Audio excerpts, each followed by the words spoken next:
Cinema হিসেবে Pushpa the rule box অফিসে দাপট দেখালেও গানগুলো নিয়ে হতাশ ভক্তরা। বিশেষ করে আইটেম গান একদমই যেন মন ভরাতে পারেনি। পুষ্পা দ্য রাইজের সামান্তার আইটেম গানে যেভাবে সবাই নেচে গেয়ে একাকার হয়েছিল সিনেমা হলে, তার কিছুই ঘটেনি এবারের পর্বের কিস্তিক গানে। আলোড়ন ফেলতে ব্যর্থ তো বটেই, বলতে গেলে সামান্তার ধারের কাছেও নেই শ্রীলীলা। সামান্তার রুথ প্রভু শুধু একটি নাম নয়, এটি সাউথ ইন্ডাস্ট্রির একটি আবেগ, একটি অধ্যায়। তার যে কোনো ধরনের উপস্থিতি যেন পর্দায় এক টুকরো জাদু। পুষ্পা দ্য রাইজের ও আলজাফা গানেও তিনি সে কথাটারই প্রমাণ দিয়েছিলেন। পুষ্পা দ্য রুলে সব থাকলেও সামান্তার সেই জাদুটাই যেন মিসিং। শ্রীলীলা কোনোভাবেই সেই শূন্যতা ভুলাতে পারেনি। সিনেমা দেখতে বসে ঘুরে ফিরে সেই সামান্তাকে যেন খুঁজছিল দর্শক। অনেকের মনে প্রশ্ন, এবারও কেন সামান্তাকে রাখা গেল না? জানাবো সেই ব্যাপারে, সাথে আরো জানাবো একটা আইটেম গানই বা কিভাবে এগিয়ে নিয়েছিল পুষ্পা দ্য রাইজকে।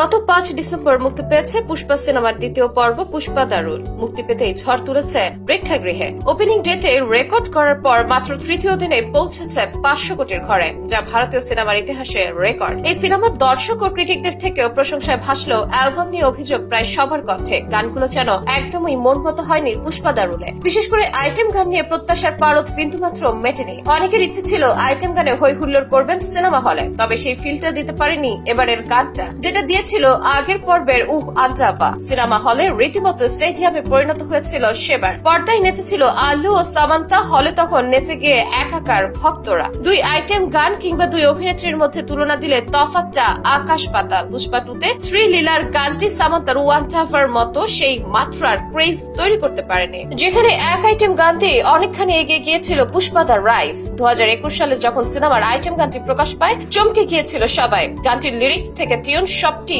আকর্ষণীয় ছিল, তাই সবার আগ্রহের কেন্দ্র ছিল সামান্তার নাচ। তার দেহের দারুণ ঝলকানিতে যেন পুষ্পার হাইপ বাড়িয়ে দিয়েছিল অনেকখানি। অন্যদিকে পুষ্পার প্রথম পর্বের চেয়ে দ্বিতীয় পর্বের বাজেট যেমন বেশি, তেমনই বেশি জোর দেওয়া হয়েছে প্রচারেও। এমনকি কিস্তিকের মুক্তি ঘিরেও ছিল বড় ইভেন্ট, তবে তাতে লাভ তেমন হয়নি। ভক্তদের মন জয় করতে পারেনি এটি। গানটি তেমন কারো পছন্দ হয়নি। সিনেমা হলেও চোখে পড়েনি উন্মাদনা।